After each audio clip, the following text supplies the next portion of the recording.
മുൻ താരവും പരിശീലകരുമായിട്ടുള്ള ബിനീഷ് കിരൺ, ഫുട്ബോൾ കമന്റേറ്ററും അനലിസ്റ്റുമായിട്ടുള്ള ജോസഫ് ജോർജ് എന്നിവരാണ് ഇന്ന് ഫുട്ബോളത്തിൽ തത്സമയം ചേരുന്നത്. രണ്ടുപേർക്കും സ്വാഗതം. ബിനീഷ്, ഈ അർജന്റീന നായകൻ ലയണൽ മെസ്സിയെ ആദ്യമൊക്കെ പെനാൾട്ടി ബോക്സിൽ കൃത്യമായി അകറ്റി നിർത്താൻ കഴിഞ്ഞു എന്നുള്ളത് വാസ്തവമാണ് ഇംഗ്ലണ്ടിന്. പക്ഷേ ഈ താഴേക്കിറങ്ങുന്ന മെസ്സി എന്ത് ചെയ്യുന്നു എന്ന് അന്വേഷിക്കാൻ പോകാത്തിടത്തല്ലേ ഇംഗ്ലണ്ട് തോൽവി ഏറ്റുവാങ്ങിയത്? എന്തായാലും ആദ്യം തന്നെ കേരളത്തിലുള്ള എല്ലാ മെസ്സി അർജന്റീനിയൻ ഫാൻസിനും അഭിനന്ദനങ്ങൾ. ജീവിതത്തിന്റെ ഏറ്റവും നല്ല സുന്ദര മുഹൂർത്തത്തിലൂടെയാണ് അവർ കടന്നു പോകുന്നത്. കാരണം വാട്ട് എ കംബാക്ക്. കഴിഞ്ഞ 2 മത്സരങ്ങളൊക്കെ നോക്കുക, അവര് ജീവിതത്തിലെ സ്വപ്ന തുല്യമായ കംബാക്കും അവരുടെ ഇഷ്ട ടീം ജയിച്ചു വരുന്നു. സോ ആ ജയിച്ചു വരുമ്പോഴും എല്ലാ സാഹചര്യങ്ങളും അർജന്റീനയ്ക്ക് അനുകൂലമായി വരുന്നു. ചിലപ്പോൾ എതിർ ടീമിന്റെ പരിശീലകൻ വരെ അതിന് സഹായിയായി വരുന്നു എന്ന് വേണമെങ്കിൽ പറയേണ്ടി വരും. കാരണം 72ാമത്തെ മിനിറ്റിലാണ് ആദ്യ സബ്സ്റ്റിറ്റ്യൂഷൻ നമുക്ക് വരുന്നത്. അത് ഗോൾ സ്കോററായ ഗോർഡനെ പിൻവലിക്കുന്നു, ഒരു ഡിഫൻഡറിനെ കളത്തിൽ ഇറക്കുന്നു, കോൺസെ കളത്തിലേക്ക് ഉണ്ടായിരുന്നു, ഓവർ ഡിഫൻസീവിലേക്ക് പോകുന്നു അർജന്റീന. അതായിരുന്നു തുടക്കം. ഓവർ ഡിഫൻസീവിലേക്ക് പോകുന്നു ഇംഗ്ലണ്ട്. അതാണ് ഇംഗ്ലണ്ടിന്റെ പരാജയത്തിന്റെ തുടക്കം എന്നാണ് ഞാൻ മനസ്സിലാക്കുന്നത്. ആ 72ാം മിനിറ്റിലെ സബ്സ്റ്റിറ്റ്യൂഷനിൽ തുടങ്ങുന്നു ഇംഗ്ലണ്ടിന്റെ പരാജയത്തിന്റെ തുടക്കം.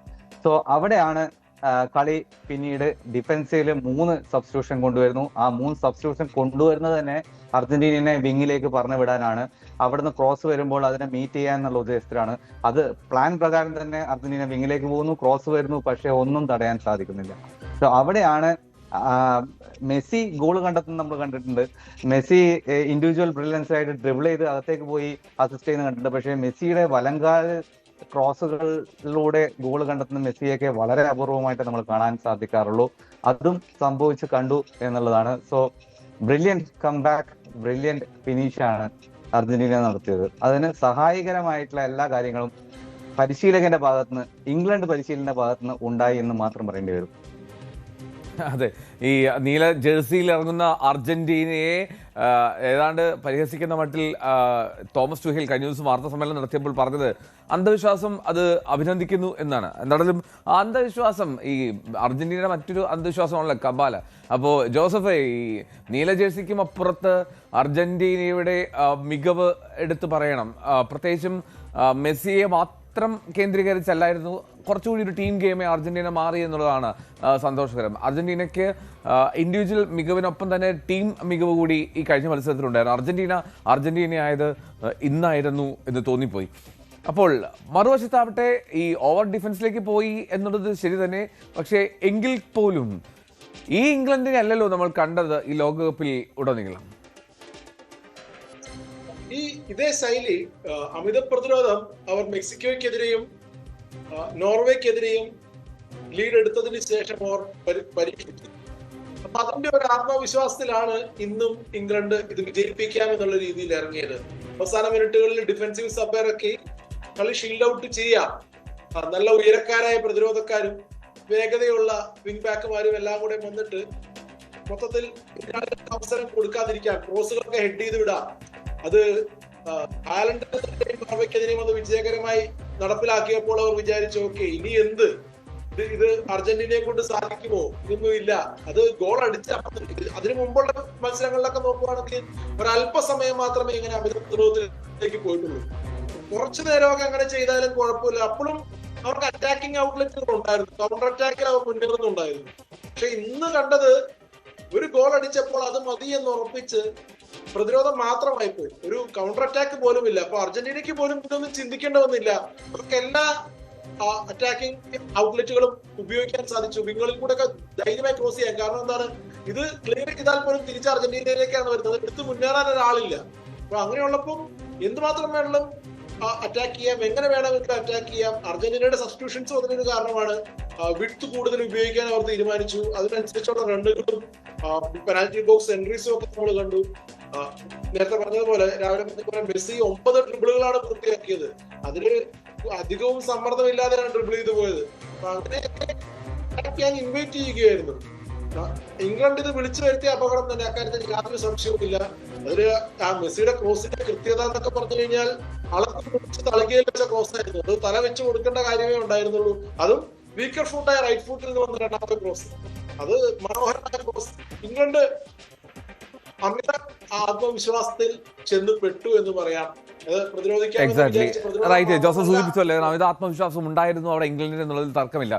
ബിനീഷ്, ഞാൻ നമ്മൾ ഈ സെമി ഫൈനലിന് മുമ്പുള്ള കാര്യങ്ങളൊക്കെ സംസാരിച്ചപ്പോൾ ആദ്യ സെമി ആവട്ടെ, ഫ്രാൻസ് സ്പെയിൻ, നമ്മുടെയും അല്ലെങ്കിൽ ഈ സൂപ്പർ കമ്പ്യൂട്ടറുകളുടെയും ഒക്കെ പ്രവചനങ്ങളിൽ എഡ്ജ് കൂടുതൽ ഫ്രാൻസിനായിരുന്നു. പക്ഷേ ഫ്രാൻസ് മറികടന്ന് സ്പെയിനെത്തി. രണ്ടാം സെമിയിലും അതുപോലെ ഇംഗ്ലണ്ടിനായിരുന്നു കൂടുതൽ സാധ്യത കൽപ്പിക്കപ്പെട്ടിരുന്നത് എല്ലാവരും. പക്ഷേ ആ ഇംഗ്ലണ്ടിനെ വീഴ്ത്തി അർജന്റീന അസാധ്യമായിട്ടുള്ള പ്രകടനം നടത്തി സെമിയിൽ. അങ്ങനെ ഈ ഫേവറേറ്റുകളല്ലായിരുന്ന സെമി ഫൈനലിലെങ്കിലും ഫേവറേറ്റുകളായിരുന്ന രണ്ട് ടീമുകൾ ഫൈനലിൽ ഏറ്റുമുട്ടുകയാണ്.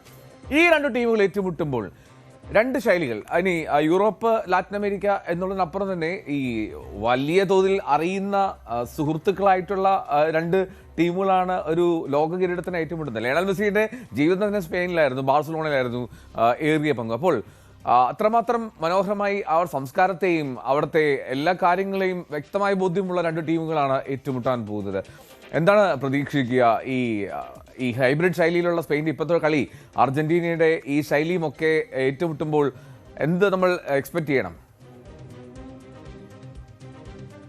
ഞാനൊരു രസകരമായ ഒരു ഫാക്ട് പറഞ്ഞോട്ടെ. കാരണം ഇപ്പോഴേ ന്യൂട്രലായ ഫുട്ബോൾ പ്രേമികളൊക്കെ പറയുന്നത് അർജന്റീനക്ക് ഒന്ന് കിട്ടണം, എങ്കിൽ മാത്രമേ അവർ ഉണരൂ, എങ്കിൽ മാത്രമേ അവർ തിരിച്ചടിക്കുള്ളൂ, ഒരു കംബാക്ക്. ന്യൂട്രൽ കാണികളൊക്കെ അർജന്റീനയുടെ കംബാക്ക് ആണ് പ്രതീക്ഷിച്ചുകൊണ്ടിരിക്കുന്നത്. പക്ഷേ നമുക്കറിയാം മെസ്സി വേഴ്സസ് യമാൽ ഒരു പോരാട്ടം നടക്കാൻ പോവുകയാണ്. തലമുറകളുടെ മാറ്റുരക്കലാണ് നടക്കാൻ പോകുന്നത്. സോ ഒരു വലിയൊരു തമ്പുരാനും ഒരു ഇളമുറ തമ്പുരാനും തമ്മിലുള്ള ഒരു പോരാട്ടം. പക്ഷേ അർജന്റീനക്ക് ഇതുവരെ കളിച്ച പോലെ അത്ര എളുപ്പമായിരിക്കില്ല. കാരണം നമുക്കറിയാം സ്പാനിഷ് ടീമിന്റെ കഴിഞ്ഞ മത്സരത്തിലെ ആ മിഡ്ഫീൽഡ് ജനറൽ റോദ്രിയുടെ പ്രകടനം, അതേപോലെ തന്നെ ഡാനി ഓൾമോയുടെ പ്രകടനം, ഈ രണ്ടു പേരും വളരെ കീ പ്ലേയേഴ്സ് ആണ്. അത് ഒരാള് പ്രതിരോധത്തില് കൂടുതൽ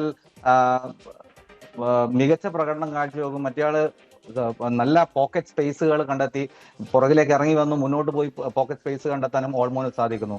സോ ഒരു ഗോൾ നേടിക്കഴിഞ്ഞാലും കഴിഞ്ഞ മത്സരം ഇംഗ്ലണ്ടിനെ പോലെ ആയിരിക്കില്ല സ്പെയിൻ. അവർ ഗോൾ നേടിയാലും ഗോൾ നേടിയില്ലെങ്കിലും ബോൾ പൊസിഷൻ മെയിൻറ്റെയിൻ ചെയ്യും, ബോൾ റൊട്ടേറ്റ് ചെയ്തുകൊണ്ടിരിക്കും. ആ ബോൾ എവിടെയും നിർത്താതെ ബോൾ റൊട്ടേറ്റ് ചെയ്തുകൊണ്ടിരിക്കും. അങ്ങനെയാണെങ്കിൽ ബോൾ കിട്ടാതാകുന്ന അർജന്റീനയ്ക്ക് അത് അല്പം ബുദ്ധിമുട്ടാകും. സോ ഇതുവരെ കളിച്ചതിൽ നിന്നും വ്യത്യസ്തമായ ഒരു ശൈലിയിലുള്ള ടീമിനെയാണ് അർജന്റീന നേരിടാൻ പോകുന്നത്. പക്ഷേ എക്സെപ്ഷണൽ മെസ്സി ഫാക്ടർ എന്നൊരു ഘടകം അർജന്റീനയുടെ പക്കലുണ്ട്. മാത്രമല്ല അവരുടെ എക്സ്പീരിയൻസ് ബിഗ് മാച്ചസിൽ, പ്രത്യേകിച്ചിട്ട് ഞാൻ ഈ ഡേർട്ടി ഫുട്ബോൾ എന്ന് പറയും. ഡേർട്ടി ഫുട്ബോൾ എന്ന് വെച്ചാൽ നല്ല വാക്കാണ് ഉപയോഗിക്കുന്നത് കേട്ടോ. നല്ല, അതായത് ഒരു ടൂർണമെന്റ് ആവശ്യമായ എന്തൊക്കെ ചേരുവകളാണ് ആവശ്യം, അതൊക്കെ ഈ എക്സ്പീരിയൻസ്ഡ് ആയ അർജന്റീനിയൻ ഫുട്ബോളിന് അറിയാം. എങ്ങനെ ഒരു കളിയുടെ ഗതി കൊണ്ടുപോകണം, വേഗത കൂട്ടേണ്ടത് കുറക്കേണ്ടത്, ഇതൊക്കെ കൃത്യമായിട്ട് അറിയാം. അതോടൊപ്പം തന്നെ ഏറ്റവും എക്സ്പീരിയൻസ്ഡ് ആയിട്ടുള്ള ഒരു പെനാൾട്ടി സമ്മർദ്ദ ഘട്ടങ്ങളിൽ അതിജീവിക്കാൻ കഴിയുന്ന ഒരു ടീം കൂടിയാണ് അർജന്റീന. അങ്ങനെ വെച്ച് നോക്കുമ്പോൾ, ആ എക്സ്പീരിയൻസ് വെച്ച് നോക്കുമ്പോൾ, ആ സ്ട്രക്ചേർഡ് ആയ അർജന്റീനയ്ക്ക് അപ്പർ ഹാൻഡ് ഉണ്ടെങ്കിൽ പോലും ഇതേവരെ ഒരു ഗോള് മാത്രം വഴങ്ങിയിട്ടുള്ള ഒരു ടീമാണ് സ്പെയിൻ. മാത്രവുമല്ല പൊസഷണൽ ഫുട്ബോളിൽ മികച്ച ഫോമിലുള്ള ടീം. സോ രണ്ട് വ്യത്യസ്ത ശൈലിയിലുള്ള ഫുട്ബോൾ, ഒരു ബ്രില്യന്റ് ഫൈനലാണ് എക്സ്പെക്ട് ചെയ്യുന്നത്. ജോസഫ്, ഈ ഇപ്പോൾ ബിനീഷ് സൂചിപ്പിച്ച പോലെ ആ പൊസഷണൽ ഫുട്ബോൾ കൊണ്ട് നമ്മൾ ആ സെമി ഫൈനലിൽ കണ്ടു എന്തൊരു ഓട്ടമാണ് എംബാപ്പയൊക്കെ ഓട്ടിച്ചതെന്ന്. അതായത് ഈ അതിവേഗക്കാരനായിട്ടുള്ള എംബാപ്പെ ഇങ്ങനെ കിണഞ്ഞോടിയിട്ട് ഉണ്ടാകില്ല പന്തിന് വേണ്ടിയിട്ട്. പക്ഷേ ഈ ലയണൽ മെസ്സിയും അർജന്റീന ടീമിനും ഈ റോദ്രി എന്ന മിഡ്ഫീൽഡിലെ ആ മാസ്ട്രോയെ എങ്ങനെ കൈകാര്യം ചെയ്യുന്നത്, എങ്ങനെയാണ് അത് ബ്രേക്ക് ചെയ്യാൻ കഴിയുക അർജന്റീനയുടെ ഒരു പെർസ്പെക്റ്റീവിൽ നോക്കിയാൽ? കൂടുതൽ വാർത്തകൾക്ക് news 18 Keralam YouTube channel subscribe ചെയ്യുക.